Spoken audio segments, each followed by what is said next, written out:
tell us about your current work and how it connects to the field of forced migration? Yes.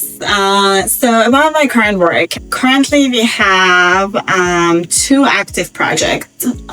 One in the US, one in Kayseri in Turkey. So the one that we have in the US is our biggest project, and that one looks at structural barriers in accessing initial services for refugees in the state of Missouri. So we are looking at multiple cities and making comparison between rural and urban areas.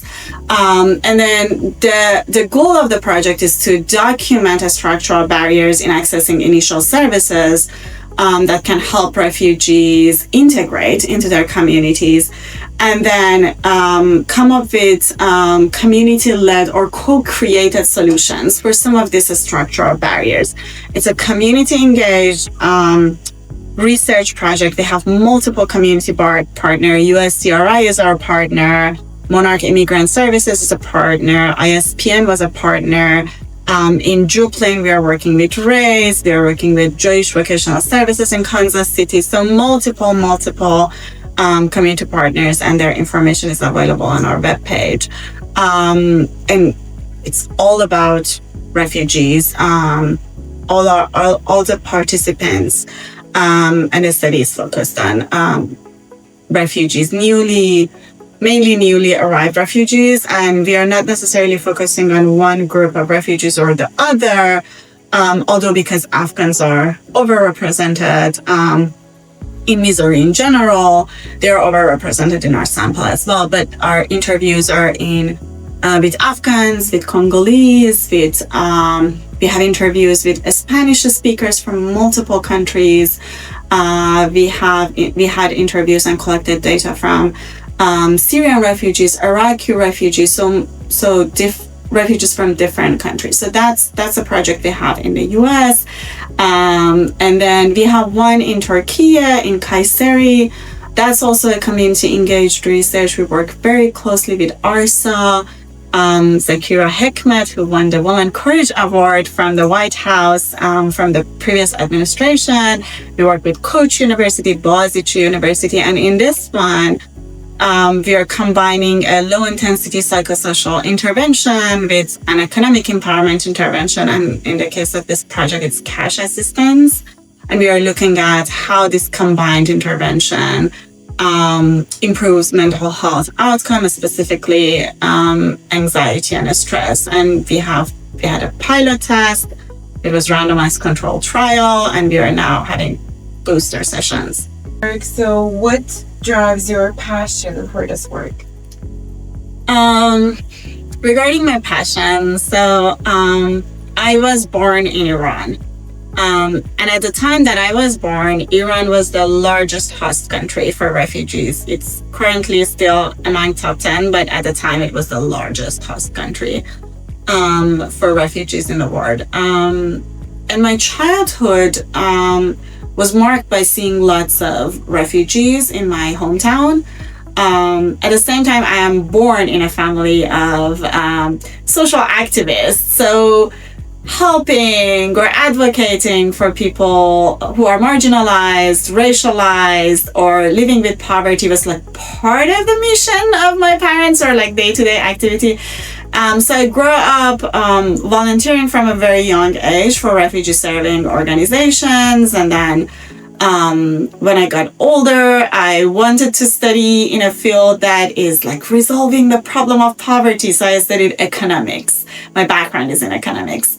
And then I joined United Nations, again, to be able to work with refugees. And I got my PhD in social welfare, because then I realized that's the field that works more directly with refugees.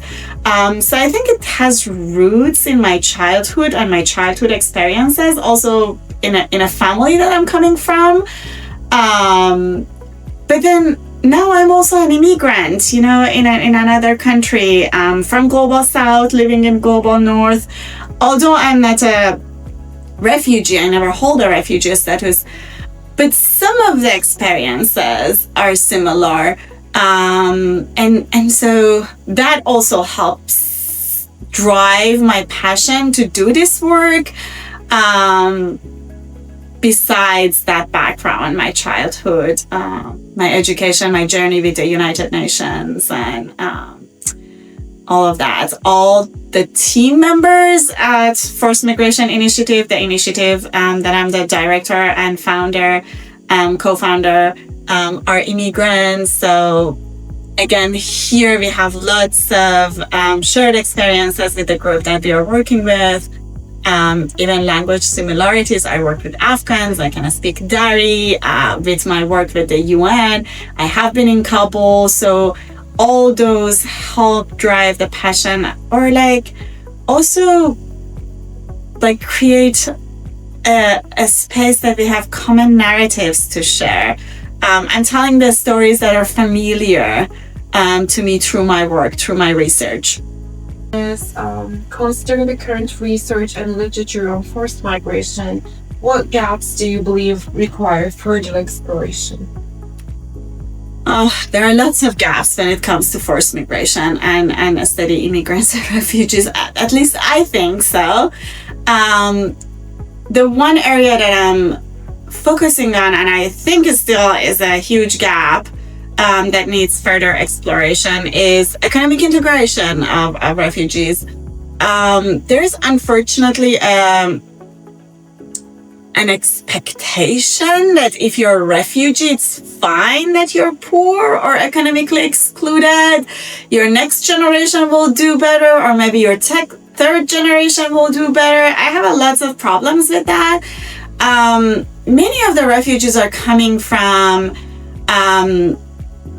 backgrounds that they have skills, education. Like if they were not have been forced to displacement, they would be in a place with high paying jobs. But then the refugee system is designed in a way that they are pushed to work with minimum wage jobs, very limited job security, very limited economic inclusion.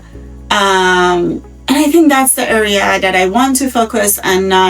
It is not a well-studied area, although many researchers before me have paved the way for somebody like me to be even able to talk about refugees' economic integration, because I think like decades ago, even talking about it was novel, that refugees also need to be economically integrated, considering that most of them are now in protracted situation. Even in host countries, they are living there for decades. Their second generation is born as refugees. And then through resettlement, like we call it winning a lottery, right? If they are being resettled in a global north. But the reality is like, yes, the chances of getting to be resettled in a country like a US is very low, but it doesn't mean that when they arrive, they have like good jobs or like good standards of living. No, most of them are technically resettled into poverty because of the systematic issues. So that's one area that I really want to focus on. The area and mental health is more developed, forced migration and mental health. But I also argue a lot in my work and research that many of these mental health interventions or studies focused on mental health need to also talk about poverty and economic exclusion and stressors that are added by financial issues that refugees are experiencing. So even combining mental health interventions with economic empowerment interventions is one area that I'm very interested in. I think there's a gap in the literature studying those. So I mainly talk about my area of research or like what I'm interested in, but I also think that it's a gap in the literature. What advice would you offer to students or early career scholars interested in this field? Okay, so advice for early career. I'm still early career, although like I'm ready to transition to mid-career, but I'm early career myself. And for students, I used to be an international student, so my advice will be for international students and early career faculties, kind of a thing, because it's based on my own personal experience. To students, focus on something that you're passionate about. This is a very, very, very difficult journey. For international students, it's even more difficult because you have to go through so many challenges. Being an immigrant, being an international student in the US, or being on your path to migration to the US is very difficult path and very difficult journey. So if you're not passionate about your field, your chances of your journey will be very difficult. You will suffer through the years of your PhD. So first advice, focus on something that you're passionate on. Spend some time enjoying the journey. I know that it's like very competitive, and even being in a PhD field is very competitive. You are now joining 3% of the population in the US that holds a PhD degree, right? I know that it is competitive, but like, it's not just about publishing, getting grants. It's also about like having meaningful journey, knowing people, learning from them, working on something that it's meaningful to you rather than just like adding one more paper to your resume.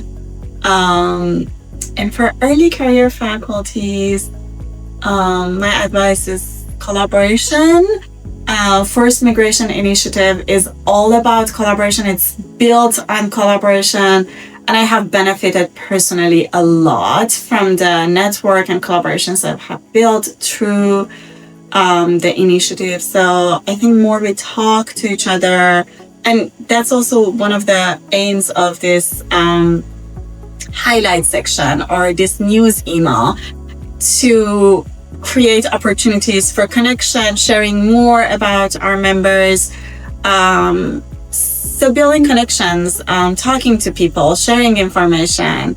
We're in a difficult time. And I think more than ever, we need our network, we need our community to survive this.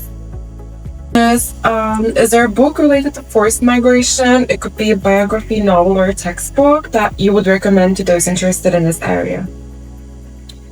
Yes, so for my refugee and immigrant course, I have a list of books that are written by immigrants and refugees, or is about immigrants and refugees, that I would be happy to share the link to with anyone who is interested. It's based on the book list curated by Dr. Yolanda Padilla at UT Austin for her social justice course. If I find a link to that, I will also share that. But anyway, we have a list that I would love to share with you. But the two that I want to highlight is one, probably everyone knows about that book. It's even being used as a textbook in some fields. The Spirit Catches You and You Fall. It's a story of a refugee child and how Child Protective Services gets involved, and most of it is happening because of differences in cultural understanding about the treatment approaches. So that's about a refugee. It's a refugee story. But another book that is more about like highly educated immigrants or immigrants in general is Americana. I think I have it here somewhere. Here. This is also one of my favorite books. For that class, I have the hard copy of all the books in that collection, and a student can borrow it from me for the semester to read it and reflect on it, and then they will return it. The other book, The Spirit Catches You and You Fall Down, is now with one of the students in my class. But these are the two that I can think of. I would be happy to share the full list with everyone later. Thank you so much. Thank you. Do you have any closing remarks that you would like to be added at the end of the email, or would that be it?